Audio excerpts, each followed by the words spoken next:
Mayong adlaw katawan sa Dios sa Archdiocese sa Ozamis, akong timbaya sa mga mag-uuma og mga mananagat, sa ato nga mga tricycle drivers, sa ato nga mga street sweepers. Ako pong timbaya sa mga naninda dinha sa ilang mga sidewalk. Hinautunta nga kamo ana sa mayong panglawas. O hinautunta nga kamo naka ginansya gayod ug sakto-sakto ra pod, ayo pod yung mahala kaayo kay haron ang mga tao pod mo adtong moduol yun ninyo. Unya ako pong timbaya sa ato nga mga tricycle drivers o ingon usab sa ato nga mga tindera o tindero dinha sa mga malls. Ako pong timbaya ngadto sa taga mga tao nga nanghatag o bugas diri sa Archbishop's house, labi na gyud ni Lydia o Luel de los Trico, Delia Mejos, Anggeng Rebocas Alhas, si Felix Bebe Rebocas Mejos, si Roberto Rebocas, si Richard Rebocas, si Ima Armada, o si Anita Manlapas. Mao kini ang mga donors og bugas from Liloan Holy Cross Parish. Salamat kayo Lydia ha sa imong pagpahigayon aron kami makadawat og mga bugas diri sa Archbishop's house. Makatabang kayo kini sa mga tigom-tigom sa mga kaparian kay kada Martes god ang mga kaparian magtigoman gayo diri sa Archbishop's house. Busa salamat sa mga manggihatagon. Unya ang ato karong ebanghelyo atong kutloon ining adlong Biyernes, atong kutloon sumala sa ebanghelyo ni San Mateo.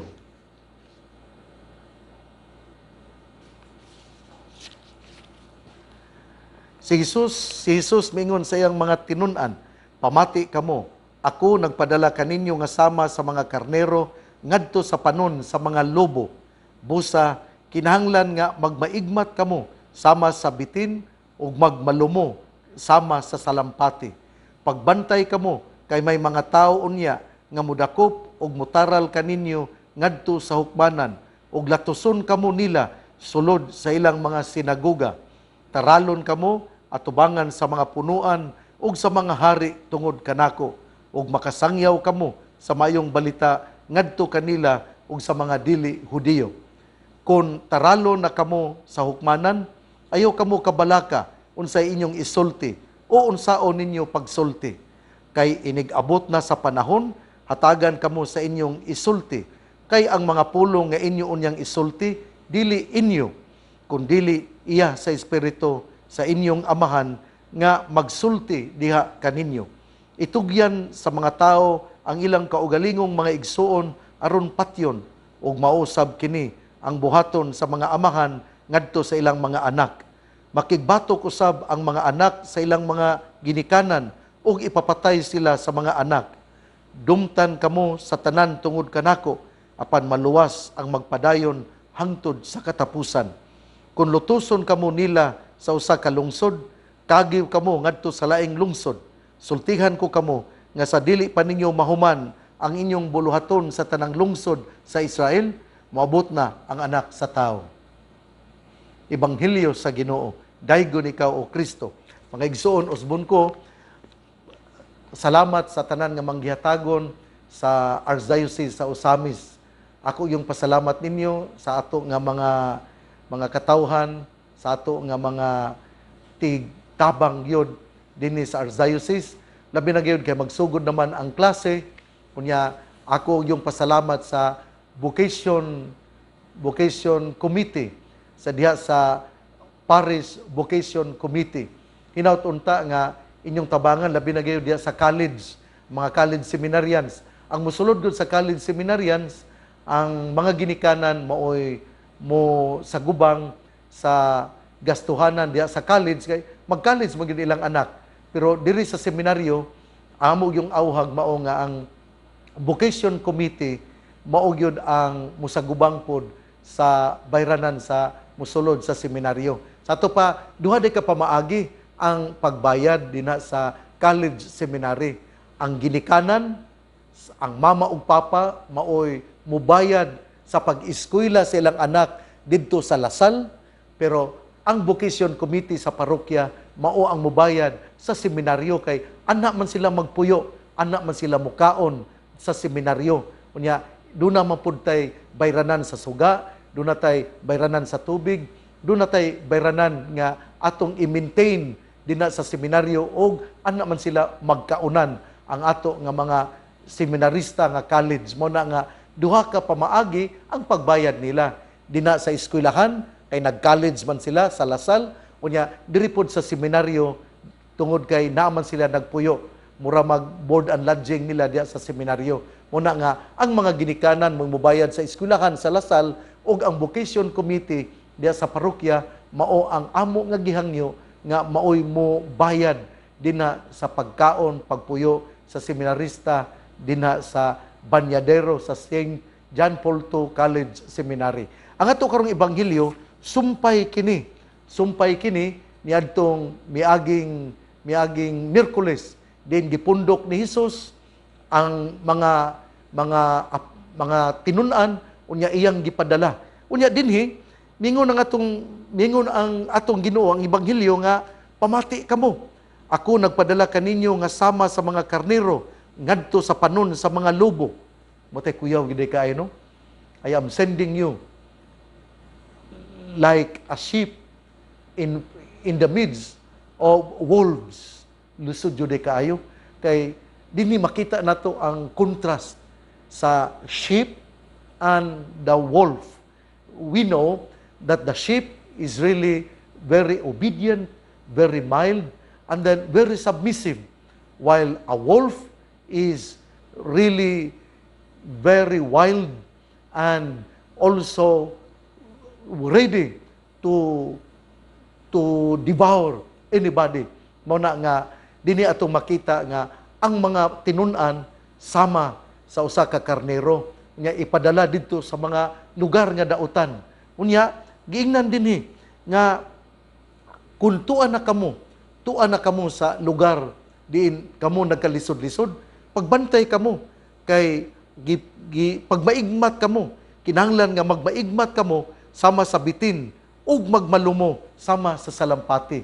Be wise as a serpent but be gentle as a dove.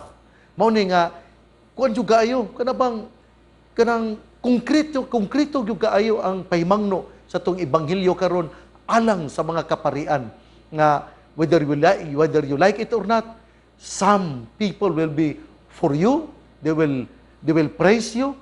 Mga pari, priests will be praised by other group, and there is also another group that will criticize you.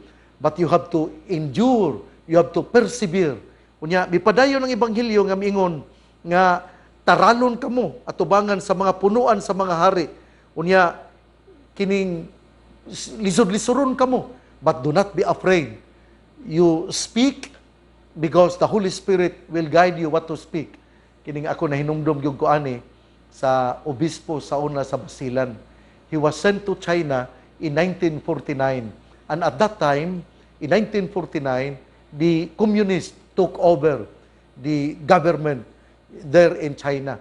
And then, sa mga adlaw pa, sa adlaw nga wala pa kaayo kining sila lisod-lisura, makaadto sila sa mga lain-lain nga mga lugar, makapadayon siya sa pagmisa, makapadayon siya sa pag-administer sa mga laing sakramento. But then there was a time that all priests, all religious sisters, all religious men and women were being expelled and they were being tortured. I heard the story narrated by the late Bishop Jose Maria Carrejeta, Clarician Bishop. He told me that he was tortured for 8 hours, 9 hours. He was in front of the inquisitors. He was gipangutana siya, inquisition. Gipangutana siya, but then in his surprise, he was able to speak plain Chinese language. Nga nakasulti siya at that time, ningon siya kahibulungan sa tanang kahibulungan. It was a miracle of all miracles because he was able to speak the Chinese language and he was able to defend himself. And dinhi murag atong mahinumduman nga ayaw kabalaka unsay imong isulti o unsaon nimo pagsulti kay inigabot sa panahon hatagan kamo sa inyong isulti kay ang pulong nga inyo unyang isulti dili inyo kundi iya sa Espiritu Santo, iya gikan sa inyong amahan nga magsulti diha kaninyo. If you really believe, the Holy Spirit will really work in us. Kini bitawng pandemic panghitabo karon, if ever this pandemic is made in the laboratory, kana bang virus is made in the laboratory and it came from China, then remember that it is a godless society and they wiped out our Catholic faith. Tingali, because through this virus, we are being told not to gather, not to celebrate Holy Eucharist. And in that way, our faith will be eradicated, will be effaced, mawala na din sa kalibutan. Atong yung hinumduman ha, nga because of this virus, we are prohibited to really come together in the church. And now, here in the Archdiocese of Ozamis, we are allowed 50%. Pero sa sinugdanan, daghan pa yun kayo karon nga gididaan yun, labi ng mga tigulang, gididaan nga dili nga musimba. Ang mga batanon, gididaan nga dili musimba. Muna gididaan nga musimba. Muna nga, if this virus is made in the laboratory, then we question because it came from China and China is a godless society. And we are being prohibited. The congregation is not allowed to celebrate Holy Eucharist. Inanay kini, this is one way to destroy our faith. This is one way to kill the flame of faith. Muna nga, kinahanglan yun nga magmaisugon kita, kinahanglan yun nga musimba kita, maningkamot yun kita, nga kita muana sa simbahan. Ang ato karon nga ebanghelyo, gahisgot yun, nga ayaw kamo kahadlok, have courage. Unya mingon ang atong ebanghelyo, itugyan kamo sa mga tao. Unya, bisan ang inyong igsuon, mutugyan kanimo. Remember, at this point of time, kinibitang loyalty to the faith. Ang uban, ang panimalay, yan ang yugtua, kita sayod man ta, nga doon nagali bita karon nga dina sa panimalay, na ikatoliko, na apoy lain nga tinuhuan. Ang uban Muslim, ang uban pod, ingon ani. Niadtong unang higayon, niadtong unang mga higayon, bisag tingali sa China niadtong 1949, 1950s, ilag yun nga kining nagkasamok yun og kadtong ang mipadayon yun nga magkatoliko ang mga ilang mga igsuon bisan pagali ang ilang mga ginikanan mooy mutugan nga kining akong anak katoliko og wala na ni mohimo sa mga pamaagi nga sa gobyerno tingali gipamatay gyud mao kini ang gipasabot dinhi sa atong ebanghelyo nga itugyan sa mga tao ang ilang kaugalingon nga mga igsuon aron patyon ug mausab kini ang buhaton sa mga amahan ngadto sa ilang mga anak makigbatok usab ang mga anak sa ilang mga ginikanan ug ipapatay sila sa mga anak. Dumtan kamo sa tanan tungod kanako apan maluwas ang magpadayon hangtod sa katapusan. Only those who persevere will be saved. Mao na nga ato yung paningkamutan nga kita mo dunay perseverance. Importante gyud kaayo nga kita mulahutay gyud sa atong pagtuo. Ang igsoon ng ato yung ebanghelyo karon gatudlo kanato labi na gayon sa mga magwawali nga huptan gayon ang maayo nga disposasyon nga kung muwali kita we must be like a serpent but we have to be as gentle as a dove. Ang punto dinhi mao nga magmaigmat kita nga ang tao nga nagwali kinahanglan yun nga kahibalo sa sitwasyon unya iya yung ipadayon ang iya nga pagtuo ug iya yung iwali aron mapadayon o mabuhi yun ang pagtuong Katoliko Romano. Atong hinumduman ha, towards the end, in the Gospel of Matthew, chapter 10, verses 16 to 23. Towards the end, the gospel says, those who will persevere will be saved. Muna nga, kinahanglan yun kaayo, nga kita maningkamot yun ta, nga ato yun nga huptan ang atong pagtuong Katoliko. Mulahutay yun ta sa atong pagtuong Katoliko. Daghan kaayo ang sa kining usa sa mga pagtulunan sa akong late obispo, si Bishop Jose Maria Carihita, mingon siya, I regretted because at that time, the bishop in China did not ordain a local clergy. In 1949, there was no local clergy. And because of that, the faith maybe stopped, the Catholic faith. Pero kita sayod karon nga doon naagapon ang Katoliko dito. Pero maunang ang gihimo when he became a bishop in Basilan, he made a point that he has to really ordain local clergy.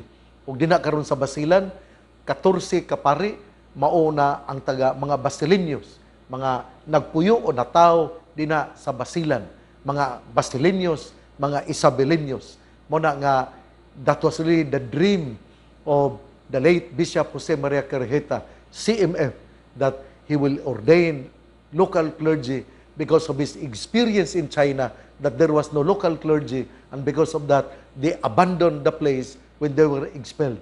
Muna nga, faith will continue if there are people who will really preside the Holy Eucharist. Ang atong Santo Papa, kanunay yun nag-ingon, nga if there is the Eucharist, there is the church. If there is no Eucharist, there will be no church. Tinuod yun na. Tungod kay pinaagi sa pagsaulog sa Eucharistia, mapundok ang katawhan. Ug ang simbahan, mao ang pundok sa katawhan nga gitawag aron mumantala sa pulong sa Ginoo ug mupuyo sa iyang kinabuhi. Ang ato nga ebanghelyo karon usa ka advice sa ato nga Ginoo. Our gospel speaks about advices of what the preacher should possess, and particularly perseverance in the midst of pains and sufferings. Nga he has to continue preaching even in the midst of pains and sacrifices. Only those who will persevere will be saved.